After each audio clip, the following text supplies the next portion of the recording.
Esta es una historia ancestral narrada de generación en generación, y que sugiere un contacto alienígena en el remoto pasado. Se trata de Beb Kororoti, del que se cree fue un antiguo astronauta que descendió en el Amazonas y enseñó grandes conocimientos a los nativos. Este desempeña un papel importante en las danzas rituales de los indios Kayapó de Brasil. La tribu Kayapó conmemora anualmente la llegada del enigmático Beb Kororoti, el Anunnaki que residía en el Amazonas, vestido con un traje de mimbre similar al de un astronauta moderno. Según los jefes de la tribu, este extraño individuo de la cordillera Pukatoti, causó primero terror, pero rápidamente asumió el papel de Mesías entre los habitantes.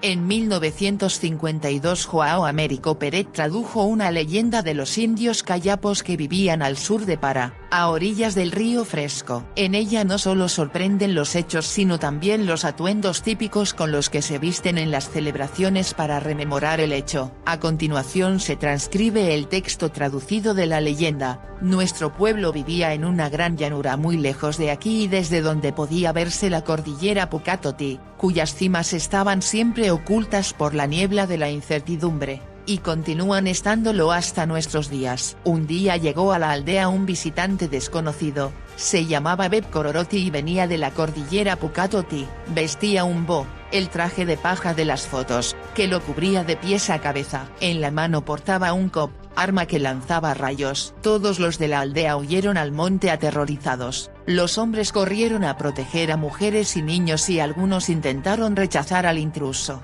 Pero sus armas eran insuficientes. Cada vez que con ellas tocaban a Beb Kororoti, caían inmediatamente derribados. El guerrero venido del cosmos se divertía al ver la fragilidad de sus adversarios. A fin de darles una demostración de su fuerza, alzó su kop, y, apuntando sucesivamente a un árbol y a una piedra, destruyó ambos. Todos comprendieron que Beb Kororoti había querido demostrarles que no había venido a hacer la guerra. Así, durante un buen tiempo, no hubo mayores problemas. Los guerreros más valientes de la tribu intentaron oponer resistencia, pero a la postre fueron viendo que Beb Kororoti les estaba resultando cada vez más imprescindible. Además, no molestaba a nadie. Poco a poco fueron sintiéndose atraídos hacia él. Su hermosura, la blancura resplandeciente de su piel, su afectuosidad y bondad para con todos fueron gradualmente cautivando a aquellas gentes. Todos fueron experimentando una sensación de seguridad y fueron haciéndose sus amigos. Beb Kororoti comenzó a tomar afición al manejo de nuestras armas y empezó a aprender el arte de la caza. Al final, sus progresos habían sido tan grandes que llegó a aventajar a los más diestros de la tribu y sobrepasaba en valor a los más valientes de los nuestros. Y así fue como al poco tiempo Beb Kororoti fue aceptado como guerrero de la tribu y una joven lo escogió como esposo y se casó con él. Tuvieron varios hijos y una hija a la cual pusieron por nombre Neopouti.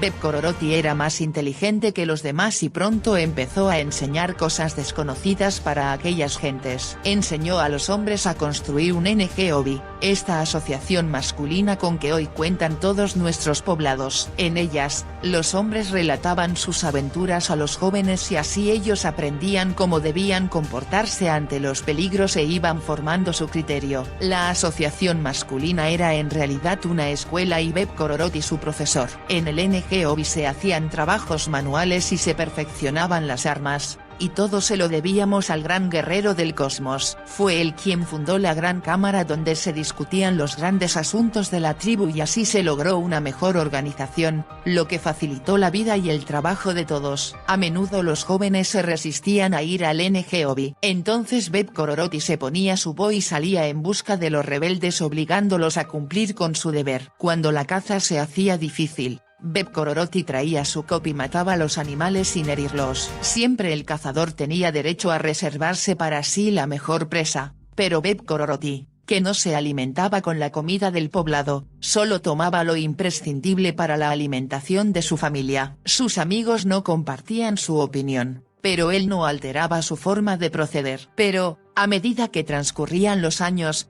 Beb Kororoti comenzó a comportarse de un modo diferente. Empezó a eludir a los demás.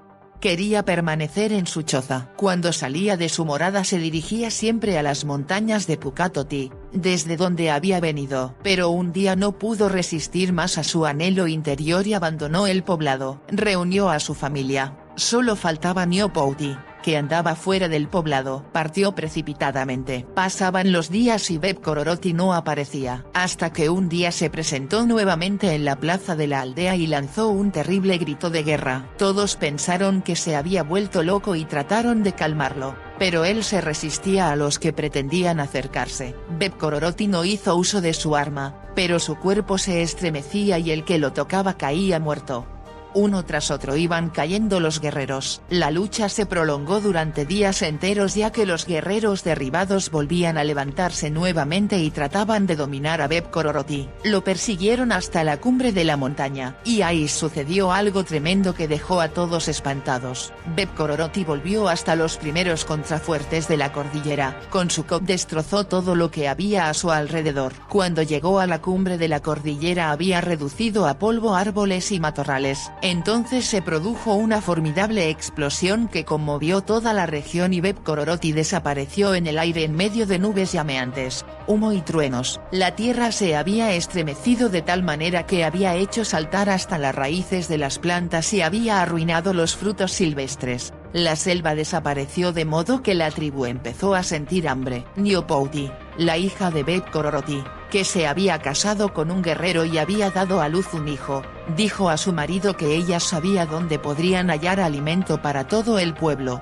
pero que deberían acompañarla a la cordillera de Pukatoti. Ante los ruegos de Niopouti, su esposo cobró valor y la siguió hasta la región de Pukatoti. Al llegar, Niopouti se dirigió a la región de Membabakentkre donde buscó un árbol especial y se sentó en sus ramas con su hijo en la falda. Enseguida, pidió a su marido que tirara de las ramas hacia abajo hasta que sus puntas tocasen el suelo. Cuando esto sucedió, se produjo una gran explosión y Niopouti desapareció entre nubes, humo y polvo, rayos y truenos. El esposo aguardó unos días, estaba desmoralizado y deseaba morir de hambre cuando de pronto oye un estruendo y ve que el árbol está nuevamente en su lugar original. Su sorpresa era grande, ahí estaba de nuevo su mujer y con ella Beb Kororoti, y traían grandes cestos llenos de alimentos que él jamás había visto. Después de algún tiempo, el hombre del cosmos volvió a sentarse en el árbol fantástico y ordenó otra vez flexionar las ramas hasta tocar el suelo. Se produjo una explosión y el árbol volvió a desaparecer en el aire. Niopouti volvió con su marido al poblado y dio a conocer un mensaje de Beb Kororoti.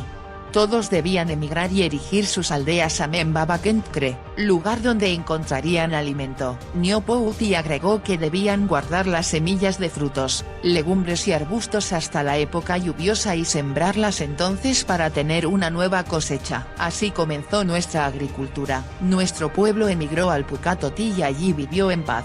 Las chozas de nuestras aldeas se hicieron cada vez más numerosas y, desde las montañas, se las veía tocar el horizonte. Unos interpretan esta leyenda como un cuento para niños, otros como otra leyenda más, pero hay algunos que ven claramente la visita de un extraterrestre, humanoide, con su traje espacial, rifle láser, cop, y sus amplios conocimientos.